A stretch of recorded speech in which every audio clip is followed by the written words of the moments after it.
양심의 눈으로 보시면 전혀 다른 결과가 보여요.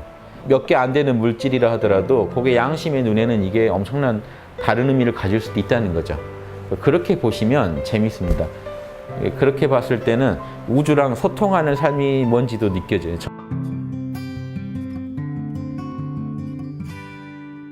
그래서 어느 날이라도 자명하다는 느낌이 드시면 그때 여러분이 인격이 변합니다. 지혜가 변하고 여러분의 인격이 변해요.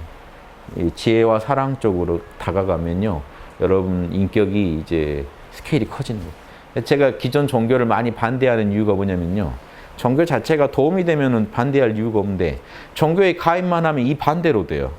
무지가 심화되고 아집이 심화됩니다. 배타적이 돼요. 내 종교 안 믿은 애들 다 죽어라 하는 마음. 우주랑 소통되는 게 아니라 목사님, 스님하고만 소통이 돼요. 그러니까 우주랑은 소통이 되는지 알 길이 없어요. 우리 교주님이 뭔 생각하는지는 알겠는데 지금 우주가 뭔 생각하는지는 몰라요. 뭐 솔직히 교주님 저 속까지 아나요. 그리고 저 양반이 돈 벌려고 지금 저러는지, 명예욕에 저러는지, 권력욕에 저러는지 알 길이 없죠.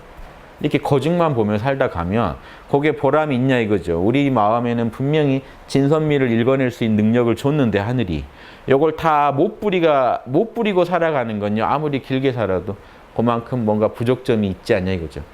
짧게 살더라도 진선미를 누리고 살다 간 사람이 더 의미 있지 않냐. 이래서 공자님이 아침에 도를 들으면 저녁에 죽어도 좋다. 즉 하루를 살더라도 이 얘기를 풀면 하루를 살더라도 진선미를 알고 살고 싶다는 거죠. 그게 사는 것 같다라는 결론을 내렸고, 법구경에 보면 부처님도 하루를 살더라도 진리를 알고 수행자로서 살아가는 게 중요하다 이 얘기를. 아무리 오래 살아도 의미 있는 게 아니고, 그러니까 에고 입장에서는 그래도 오래 사는 게 좋겠다라는 생각은 있지만요, 저도 진리를 아는 게 그만큼 중요하다는 거죠. 삶의 질이 중요하다. 양적으로만 얘기하지 말자 하는 거죠. 우린 양에만 집착하는데 질이 중요해요.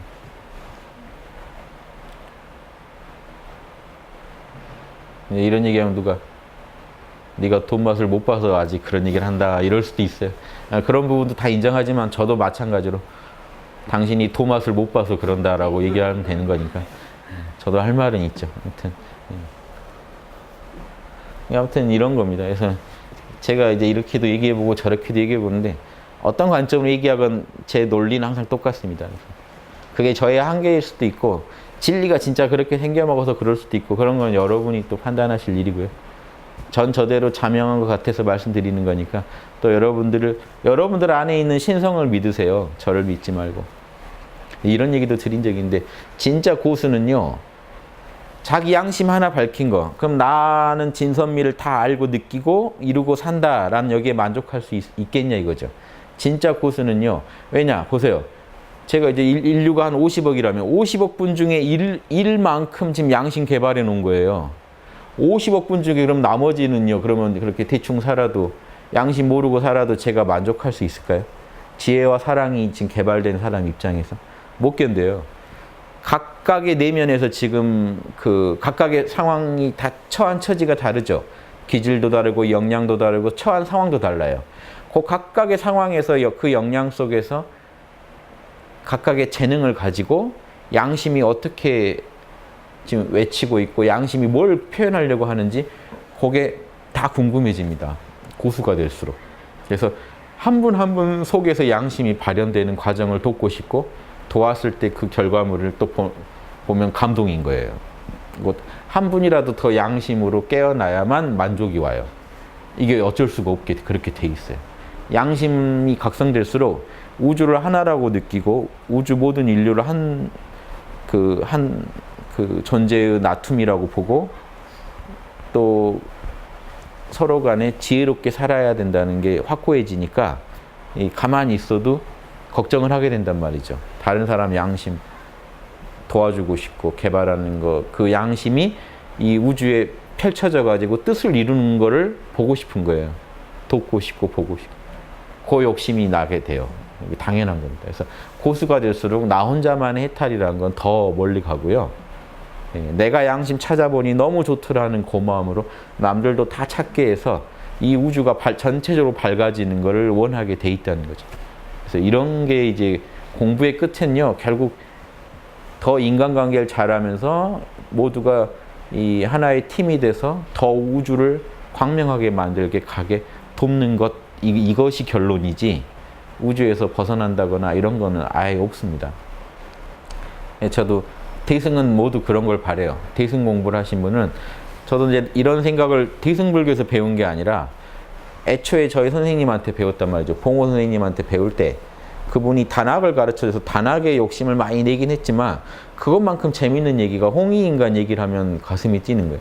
저것만 하면 인류가 살겠다 하는 생각이 들고 이런 얘기를 하셨죠.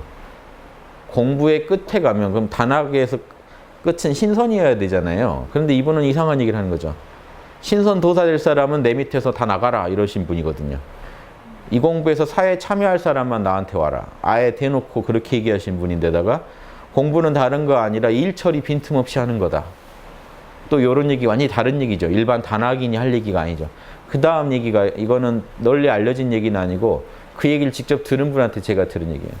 거기서 아주 그 옆에서 모시던 분한테 뭐라고 했냐면 공부의 끝은 인간관계다. 이게 대승의 철학입니다. 공부의 끝은요. 인간관계를 더 잘하는 거예요. 인간관계에서 초를 생각하시면서 혹시 이 공부하신다면 이 홍익학당에 와서 하시면 안 돼요. 아니면 홍익학당께 도움이 되면 그 도움되는 것만 취하시면 되긴 하는데 아무튼 홍익학당의 유튜브나 강의를 듣다 보면 거기서 멈추질 않죠. 계속해서 뭐로 나가게 만드냐면 인간관계, 즉 황금률을 잘하는 게 공부의 목표예요. 여러분 공부를 왜 하십니까? 라고 하면요. 황금률 잘하려고요. 우주와 조화를 이루는데 우주 중에서도 여러분이 제일 조화를 이루어야 할 사람 누구냐면 인간이에요. 동물도 아니고 식물도 아니고 천지도 아니고 인간이에요. 여러분이 제일 공을 들여야 할 존재는. 왜냐하면 우리가 인간이니까. 인간들끼리 잘 지내는 게 우주의 뜻이란 말이죠. 천지자연한테 아무리 잘해도 인간한테 못하면요. 우주는요. 우주의 뜻을 이해하는 사람으로 안 봅니다. 너가 내 뜻을 안다면 인간들끼리 잘 지내면서 인간들을 바꿔놔야 되고 인간들 세상을 정토로 바꿔놓지 못하면요. 우주가 그것 때문에 골친데 이해되시죠? 우주가 그걸 원하지 다른 걸 원하는 게 아니라 그래서 결국 우주의 뜻을 다 알고 나면요. 뭐가 알아지냐면 다른 사람한테 홍익인간으로 대해야겠다라는 그게 결론이고 우주에서의 어떤 무슨 해탈이나 우주로부터 초월이 아니라 우주 안에서 살아가면서 이 우주 전체가 신의 나툼이니까 나도 그 신의 나툼으로 당당히 참가해서 신성을 어떤 존재보다 천지자연의 어떤 존재보다 인간이 신성을 구현하기에 아주 적합한 존재니까 인간으로서 최선을 다해서 신성을 보여주겠다. 그게 인의지신이고 육바라밀이에요. 자연에 감추는 힘, 펼치는 힘, 그게 감추는 힘이 인간이 배운 게 지혜, 펼치는 힘이 예절이고요. 모두를 하나로 사랑하는 힘이 사랑이고요. 자연을 하나로 보고 이 감응하는 힘이 사랑이고 잘못된 거는 쭉정이는 쳐버리는 가을의 힘, 봄에 천지 만물을 모두 훈훈하게 잘 살게 해주는 그 로고스 사랑, 가을이 되면은 아주 쑥살기 차가운 기운이 돌면서 못 견디는 친구들은 다 사그라들고 살아남은 친구들만 좋은 그 종자를 남길 수 있는 그 가을의 정의로운 매정하면서 정의로운 에너지, 봄에 훈훈하면서 모두를 살려주는 에너지와 그 로고스, 여름에 모든 게 다 그 속에 있는 게 다 밖으로 나와가지고 그러면 서로 나올 때 조화를 못 이루면 아름답지가 않죠. 그런데 여름에 그렇게 아름다운 이유는 다 표현하면서 조화를 이루고 있거든요. 그러니까 조화와 표현, 남을 수용해주는 거, 남을 받아들여주면서 조화를 이루면서도 내 할 얘기 다 하는 거, 내가 표현하고 싶은 거 다 표현하는 거. 요 여름에 아주 복합적인 그 로고스와 에너지가 있습니다. 여름에 그걸 즐기셔야 돼요. 겨울은 다 얼어붙어서 밖으로 하나도 안 내보내지만 저 속에는 종자가 생생히, 즉 잘못된 건 버리고 올바른 것만 딱 취해서 갖고 있는 그 힘이 있어요. 그 로고스가 있고 그 에너지가 있어요. 그러니까 봄에 깨끗하게 그게 종자가 또 세상에 다시 표현되죠. 여기 인간 이걸 배우면요. 인의질 안 할 수가 없어요.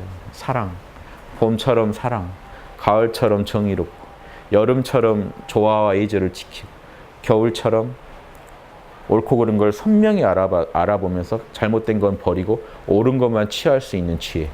밖으로 표현은 아직 안 하더라도 판단은 이미 하고 있어야 되거든요. 그러니까 겨울에 씨가 종자가 없다면 여름에 어떻게 싹이 납니까? 그러니까 지혜가 없으면요, 사랑도 안 나와요. 엉뚱한 사랑이 나와요. 지혜 없는 사랑은요, 남을 힘들게 합니다. 어떤 사람이 남을 다 괴롭히고 있는데요, 그 사람을 안타까워하면서 그 사람을 사랑해버리면요, 피해자들이요, 그런 피해자들한테는 상처를 남기게 돼요. 즉, 지혜가 없는 사랑은요, 이 사랑의 어떤 모습이나 사랑의 이런 표현에 있어서 잘못되기가 너무 쉬워요. 그래서 그게 진짜 사랑했으면요, 그 사람을 더 망치는 일이 돼요. 진짜 사랑했으면요, 따끔한 매를 들어야 할 때도 있는 거거든요. 그런 게 없습니다. 구분이 안 돼요. 집착에 빠진 사랑. 집착에 빠진 정의는요, 무조건 매만 들려요. 뭔 일 있으면 매만 들어요. 그럼 이제 자식도 의심하게 됩니다. 과연 저 부모님 날 사랑하긴 하는 걸까? 이상해. 때리는 걸 즐기는 것 같다는 생각이 들 수도 있고. 이게 잘못된 지혜가 빠진 거는요, 좋은 결과를 낳을 수가 없습니다. 그래서 지혜, 이 중에 하나가 빠져도 안 돼요. 지혜가 없는 사랑도 안 되고, 사랑이 없는 지혜도 안 되고. 이 네 가지 요소가 딱 절묘하게 균형을 이루면서 쉬지 않고 돌아갈 때 성실이라는 또 다른 로고스가 표현됩니다. 그래서 인의지 신이 돼요. 그래서 인간한테 오면은 이게 깨어서 일어나야 되니까, 인간은 먼저 깨어나야 되니까, 깨어있음이 하나 더 추가돼서 6가지 덕목을 우리가 갖추면요, 자연하고 하나가 돼서 굴러갈 수도 있답니다. 욕심을 누르고 양심 손을 들어주는 게 깨어있음이거든요. 깨어있음이 일단 있어야 쉬지 않고 인의지가 구현되거든요. 그래서 이 6가지 덕목이 자연에는 원래 있는 건데, 인간은 노력해서 갖춰내야 됩니다. 그 6가지 중에 깨어있음과 지혜만 갖춰줘도 우리가 인간의 삶의 수준이 달라지고, 진선미를 하나씩 구현하다 보면 육바라밀이 총체적으로, 인의지신이 총체적으로 다 깨요. 이걸 얼마나 드러내는가가 여러분 사는 보람이고요, 여러분 삶의 어떤, 여러분 인격의 어떤 수준이 돼요. 요거 귀한 줄 알고 사시면, 그러니까 뭐 욕망 버리시라는 것도 아니고, 욕망을 이루고 다 사세요. 욕망도 내가 그걸 해야 되니까 내 안에서 일어나지 않을까요? 다만 어느 만큼 해야 되는지, 어느 선에서 멈춰야 되는지를 구분 못 하신단 말이죠. 이 판단은 뭐로 하느냐? 양심으로밖에 못 합니다.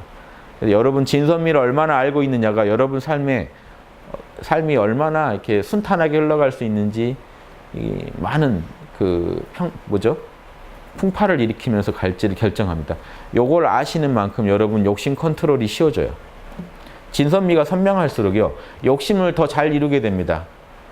왜냐하면 이 판단이 안 되면요, 욕심을 부려야 되는지 아닌지도 판단이 안 돼요. 많은 분들 고민하는 걸 들어보면 당연히 욕심내야 할 거를 이것도 죄가 아닌가 하고 망설이고 계신다거나, 여기서 멈춰야 될 욕심을 못 멈추고 계신다거나, 즉 과해도 문제고요, 부족해도 문제예요. 별것도 아닌데, 죄가 아닌데 어려서 들은 어떤 여러 가지 죄책감을 만드는 말들이 내면에 편견으로 있다가 뭐 하나 욕심내려고 해도 죄라고 생각해요. 내가 이런 거 하면 안 되지. 그 뭐라고요? 인간으로 왔으면 별거 다 해보다 가는 거죠. 경험치 쌓는 건데. 다만 남한테 피해되는 선까지만 안 가면 되는 거거든요. 나도 마찬가지. 나한테도 피해가 안 되고 남한테도 피해 안 되는 그 선을 빨리 판단을 못 하니까, 해야 될지 말아야 될지 하지도 못하고 안 하지도 못하면서 거기서 막 속만 끓이고 있는 경우가 많다는 거죠. 많은 부분 고민이 그겁니다.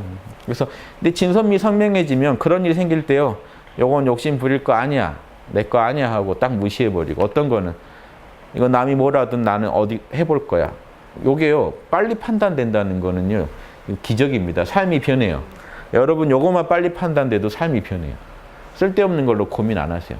남이 뭐라고 해도 내가 자명하다는 확신이 있기 때문에 신경 안 씁니다. 저 같은 경우도 양심을 가지고 답이다라고 우기려면요, 다 아니라고 해도 제가 맞다고 우길 수 있는 힘이 있어야 되잖아요. 이런 힘이 양심에서 나오지 다른 데서는 못 나와요. 제 욕심이었다면 저 이렇게 10년, 20년 못 버티고 금방 무너졌을 겁니다.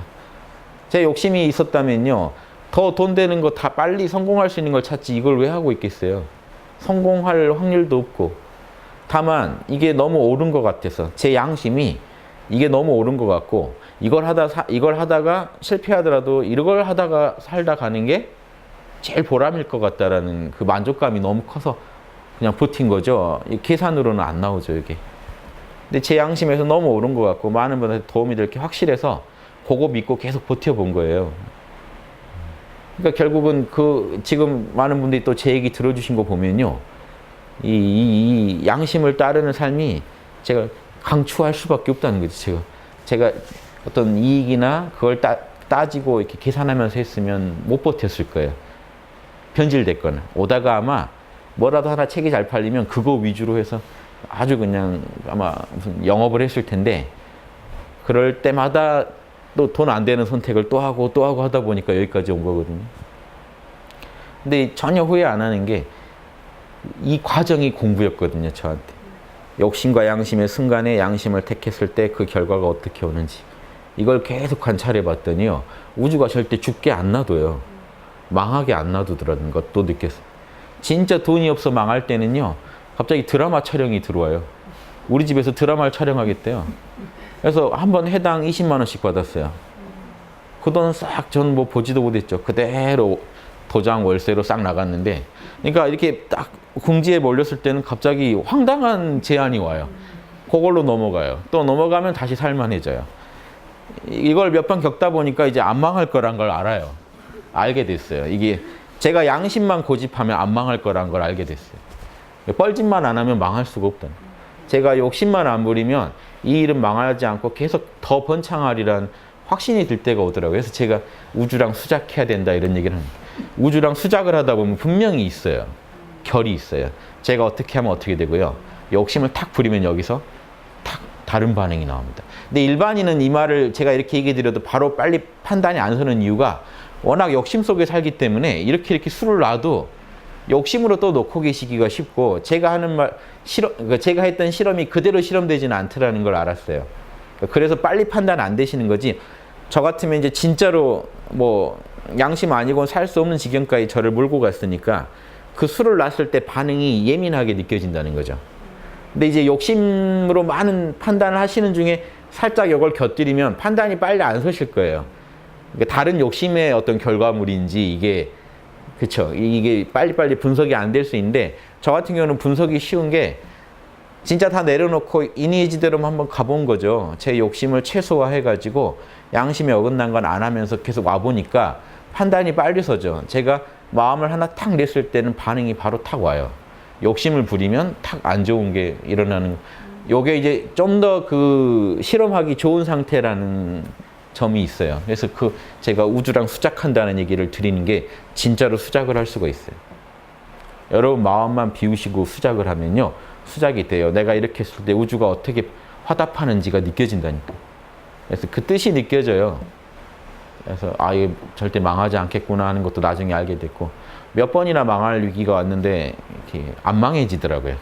그래서 이거는 계속 살아라는 얘기고 그러면 더 그냥 믿고 더 그냥 계속 인의지만 더 잘하면 되겠구나 하는 계산을 하게 된 거죠. 그래서 그런 것도 그러니까 이런 실험기인 거죠. 이것도 참고하시면 분명히 답을 주고요. 그러니까 에고 판단에는 답이 아닐 수도 있어요. 지금 여러분 에고 판단에 그렇게 사는 건 사는 게 아닌 것 같은데 여러분이 양심을 택하시면서 보면요. 그 결과가 전혀 다르게 느껴집니다. 왜냐면 어떤 분이 제가 산 걸 보고 나 같았으면 저 정도 재료면은 지금 빌딩을 올렸겠다라고 하실 수도 있거든요. 그러니까 되게 못 써먹고 지금 저렇게 결과가 좋다고 우기는 것 같다라고 느낄 수도 있는 거잖아요. 근데 그게 이제 그분은 이미 이제 욕심의 눈으로 보니까 그 결론이 나는 거고 양심의 눈으로 보시면 전혀 다른 결과가 보여요. 주어진 이 몇 개 안 되는 물질이라 하더라도 그게 양심의 눈에는 이게 엄청난 다른 의미를 가질 수도 있다는 거죠. 그렇게 보시면 재밌습니다. 그렇게 봤을 때는 우주랑 소통하는 삶이 뭔지도 느껴져요. 저는 그거밖에 말씀드릴 게 없어요. 제가 20년간 다 내놔보고 대학 졸업하고 답을 못 찾으니까 한국 사회는 바로 낙오자로 분류하더라고요. 낙오자가 바로 돼요. 친구들도 벌써 이게 얻을 게 없는 친구가 된 거죠.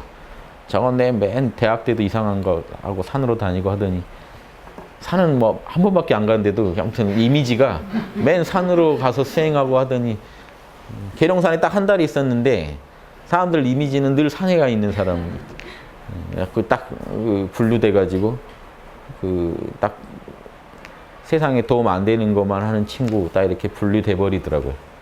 또 제가 대학원 다닐 때는 교수가 될 가능성이 있으니까 또 막 후배도 붙더니 제가 대학원도 군대 갔다 와서 멈추고 이제 고시 공부한다고 좀 하면서 이제 더 제 속으로는 이제 도를 더 재밌게 닦고 있었죠. 겉은 고시생이고 속으로는 맨 유불선 합일만 연구했으니까. 그런데 그때 되니까 딱 다 끊겨요, 인간관계가. 그러니까 딱 그 정규 노선에서 벗어나는 순간 다 연락이 끊겨요, 진짜로. 그래서 그때가 제일 불안했던 것 같아요. 30 즈음에. 30은 됐는데 고시도 안 될 것 같고. 왜냐면 몰입을 못 하는데요. 고시책 펴놓고 그 위에다가 영어빅을 펴서 읽고 있는 제가 뭘 하겠습니까? 제가 봐도 이건 하면 안 되는 일인 거예요. 그런데 이제 부모님한테도 뭐가 제시할 게 없고 하니까 일단 그렇게 있었는데 있는 동안 공부는 많이 했죠. 그때 의무는 다 풀었어요. 고시생 시절이 참 좋았어요. 다음 내년 시험 보기 전까지 누가 안 건드니까 그 시간에는 뭐 안 내놔도 되잖아요. 계속 돈만 닦고 연구를 해도 뭐 하냐 그러면 고시한다고 그러니까 밖에 사회적 직함이 고시생이 훌륭한 직함인 거예요. 그거 내밀면 합격을 또 기대해주고 그럼 저는 속으로 또 계속 공부하고 용돈을 올라오고 이러니까 거의 출가한 기분이더라고요. 그래서 고시로 출가했어요. 그래서 딱 이제 더 민폐 끼치면 안 되겠다 싶어서 그만두겠습니다 하고. 근데 그때가 딱 어머니 돌아가시면서 어머니는 합격한 줄 알고 돌아가셨거든요. 그런데 그 해에 이제 제가 그 다음에 그만두겠다고 하니까 아버지가 싫어하시죠. 어머니가 가시면서 막 아프다는 얘기도 저한테 안 하면서 응원했던 시험인데 그렇게 포기할 수 있느냐 하는데 저는 그냥 저는 알죠. 몰입을 안 할 거라는 걸 알고 이렇게 할 바에는 그냥 올인하자. 뭔가 좀 생계를 만들고 해야 된다는 것에 신경 썼나 봐요, 제가. 그냥 올인하자. 망하든 흥하든 그냥 올인하자 결정을 하고 이제 거의 아버지랑은 의절할 뻔까지 갔다가 겨우 이제 승낙해 주셔서 출판사 열겠다고 그냥 그때는 그렇게 얘기하고 학당을 연 거죠. 학당 열고 출판사 열겠다고 그냥 말은 그렇게 했는데 책은 안 내고요. 그래서 책은 그 다음에나 2005년에나 처음 냈죠. 그래서 아무튼 그런 중에 저는 이제 공부에 도움이 됐던 게 그때까지 제가 할 수 있는 공부는 최선을 다해서 했던 것 같아요. 단학이건 뭐건. 근데 그때부터 진짜 공부했던 것 같아요. 이제 제가 시험을 포기하고 본격적으로 이제 제 생계를 걱정하면서 또 동시에 홍익학당을 그때 열었거든요. 학당을 통해 세상을 도울 방법을 찾고 하면서부터 뭔가 더 대승 공부를 본격적으로 한 것 같아요. 그래서 그 다음에 2005년에 대학 인간의 길을 열다 책 낼 때 그거 혹시 지금은 절판된데 보시면 홍익인간 얘기밖에 없어요. 역지사지랑. 제가 깨달은 게 그거였어요. 인간은 역지사지만 하면 산다. 홍익인간이 리코르 역지사지고 홍익인간을 하면 그게 답이다. 다른 답이 있는 게 아니라 우리는 다 완벽한 답을 찾죠. 공산주의냐 자본주의냐 더 완벽한 답을 내놔라. 그러면 여기 착각에 벌써 이게 화두에 빠지는 거예요. 여러분 선문답에. 공산주의나 자본주의 이상의 완벽한 답을 내놓을 거 아니면 둘 중에 하나 따라라라고 하면 이게 선문답이에요. 따를 필요가 없어요. 난 내 양심만 따르란다라는 결론을 내린 거죠. 그냥 내 양심에 역지사지해서 더 나은 답을 모두를 더 이롭게 하는 그게 답이지 딱 어떤 이론을 정해놓고 그게 답이다라고 얘기하는 건 아닌 것 같아요. 그러니까 공산주의가 모두에게 이로울 때는 그게 답일 수 있는 거고 자본주의가 모두한테 이로우면 그게 답인 거지. 즉 공산주의 자본주의가 아니라 그 너머에 우리는 옳고 그름을 따지는 안목을 이미 또 갖고 있더라는 거죠. 그래서 공산주의에서 어떤 부분은 옳지 않다고 하고 자본주의도 어떤 건 옳은데 어떤 건 옳지 않아 할 때 우리가 옳다 그르다 판단을 이미 하고 있더라는 거죠. 진선미의 판단. 그 판단하고 있는 그거를 이념으로 만들어내면 그게 제일 보편적이지 않겠니? 그게 홍익인간주의입니다. 양심주의. 양심주의 말고는 믿으시면 안 된다.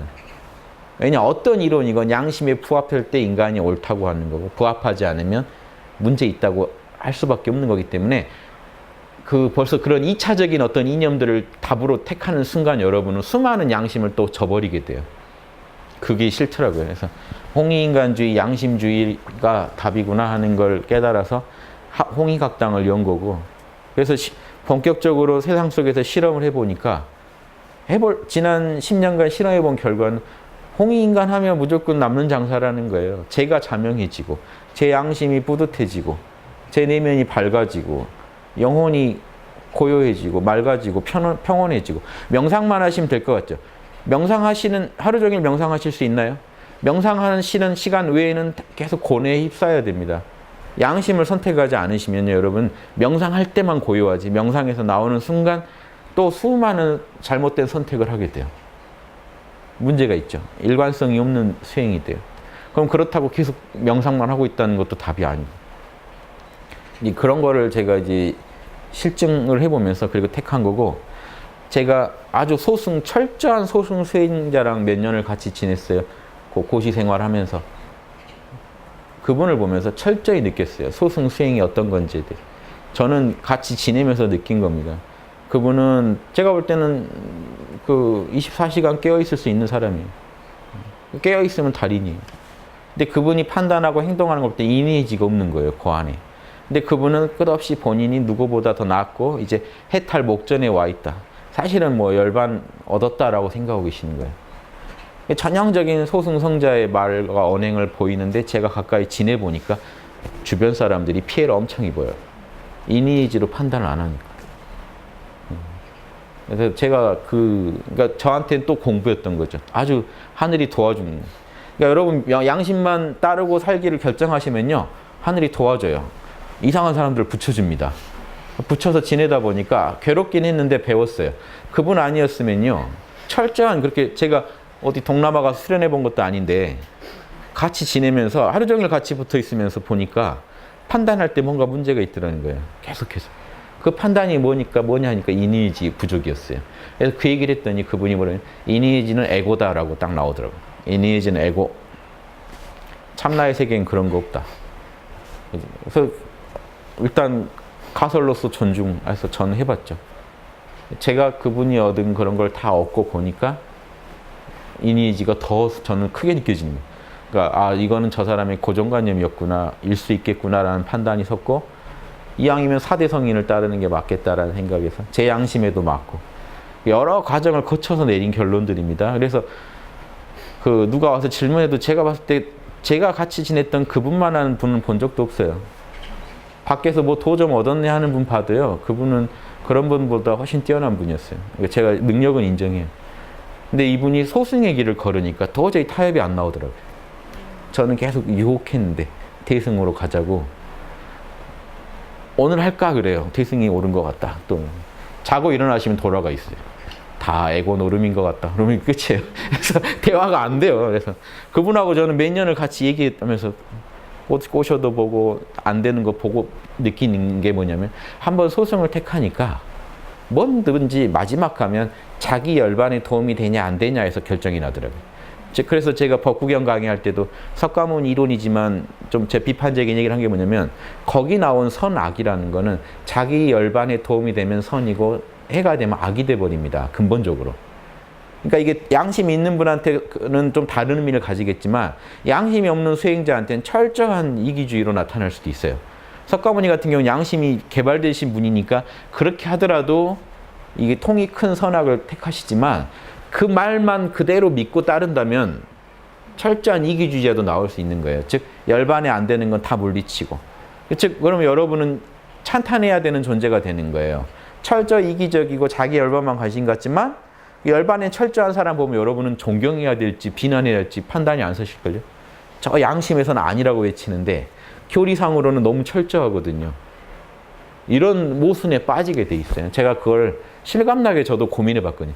저 사람이 맞고 내가 틀릴 수도 있다는 생각도 몇 번이고 했어요.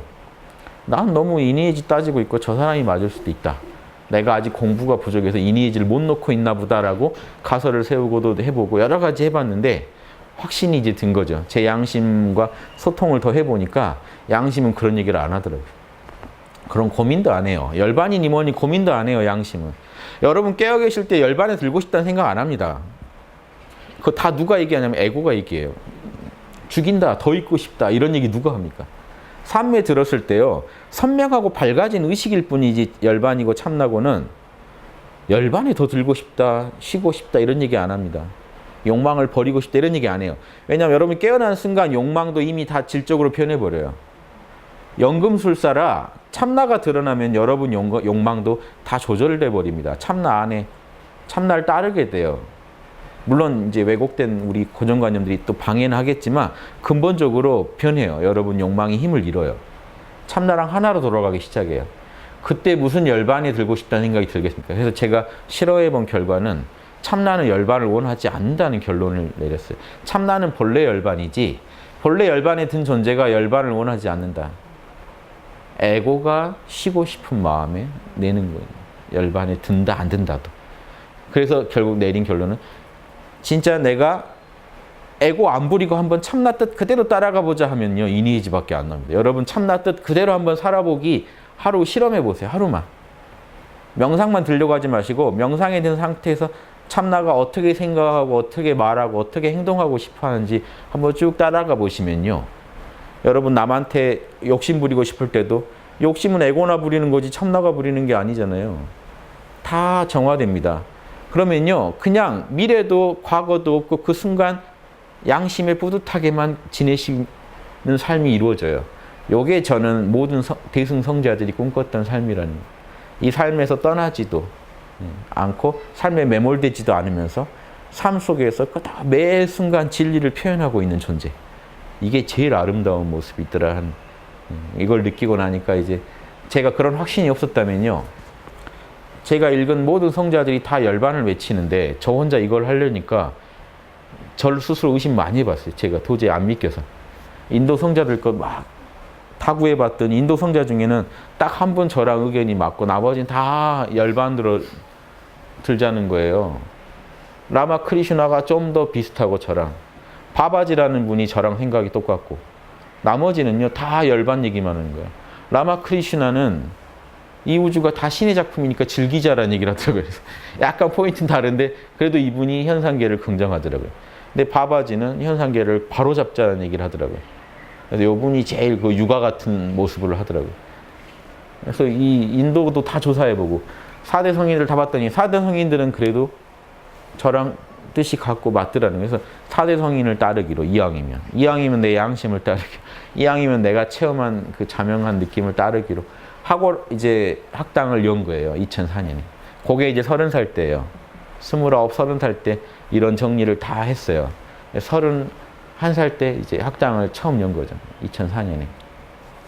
2005년에 대학책 내가지고 홍익인간만이 답이란 얘기를 이제 세상에 내놨고. 아무튼 요런 저는 진짜 이거 말고는 달리 할 것도 없었고 뭐 세상에는 이미 낙오된 마당에 이것만 열심히 했어요. 이거밖엔 제가 할 게 없어서 열심히 한 겁니다. 그래서 진짜 자명한 거 아니면 저는 눈도 안 주고 자명한 거, 더 자명한 것만 찾아서 한번 가봤어요. 그래서 그 결론이 뭐가 나든 그걸 따르자 하고. 근데 갔더니 제가 생각지도 않은 결론이 난 거예요. 봉호 할아버지한테 배우긴 그래도 초능력 얻어서 세상에 도와라 이런 얘기를 많이 하셨거든요. 그분한테 배울 때는. 근데 그런 것도 다 사라져버리고 양심이 제일 초능력이고 양심이 답이고 그러니까 좀 봉호 선생님한테 듣지 못한 답까지 너무 많이 얻어서 제가 이걸 진짜 믿어야 되는지 저 혼자 제가 내린 결론이지만 제 양심이 내린 결론이라고 믿고 가는 겁니다. 지금까지 10년 이상 또 실험해 봤는데 다른 답을 못 찾겠더라고요. 현재 뭐 제 고정관념일 수도 있어요. 근데 아무튼 제 나름대로는 공정하게 의심해 본다고 하고 해도 지난 10년간 제가 주장해 온 게 일관성 있게 같은 얘기만 하고 있습니다. 근데 실험해 봐도 지금까지 현재 요걸 의심해야 될 뭔가를 못 찾았어요. 그러니까 앞으로 계속 또 이렇게 갈 건데 현재 제가 연구기가 이렇습니다. 그래서 우주 속에서 뿌듯한 삶 살기, 짧게 살고 길게 살건 아무튼 그 안에서 제일 만족스러운 삶 살기, 이게 목표인 것 같아요. 그러니까 행복도 단순한 에고의 행복이라면 저는 삶의 목표가 아니라고 봐요. 에고의 행복은요 너무나 약해요. 더 근원적인 행복이 있습니다. 만족, 근원적인 양심을 따를 때 지금 이 순간 행복해지는 그게 더 근원이라고 보고 행복한 삶이라도 양심의 행복한 삶을 삽시다라고 얘기하고 싶고요. 아무튼 그게 우주 자연 속의 인간의 몫이 아닌가 이렇게. 갑자기 오늘 뭐 생각지도 않은 얘기를 길게 했습니다. 괜히 나무 한번 보고 와가지고 얘기하다가 아무튼 우주의 로고스가 선명하니까 의심할 수 없는 로고스들은 좀 인정해 주시고 그걸 가지고 삶을 다시 디자인해 보시면요 좋은 결론들이 어마어마하게 나올 겁니다. 여러분 안에 있는 양심이 지지해 줄 거예요. 저도 그게 궁금해요. 여러분 한 분 한 분을 통해 표현된 양심은 저랑 다를 거예요. 기준은 같겠지만 제가 생각지도 못한 분야에서 또 양심을 표현하실 거고, 정말 다양한 서로 아는 것도 다르고 다 다르잖아요, 경험이. 그 경험에다가 역지사지를 집어넣으면요, 놀라운 결과물들이 나올 거라는 걸 알아요. 그래서 저도 또 계속 기대하고, 제 양심이 자라는 것도 기뻐하고, 매일매일 모든 분들의 양심이 자라나는 것도요, 늘 두근거리는 마음으로 기대하면서 하루하루 살아가는 게 제가 결국 결론으로 이렇게 내린 훌륭한 삶의 모습은 이랬어요. 그래서 도움 되시길 바랍니다. 예, 여기까지.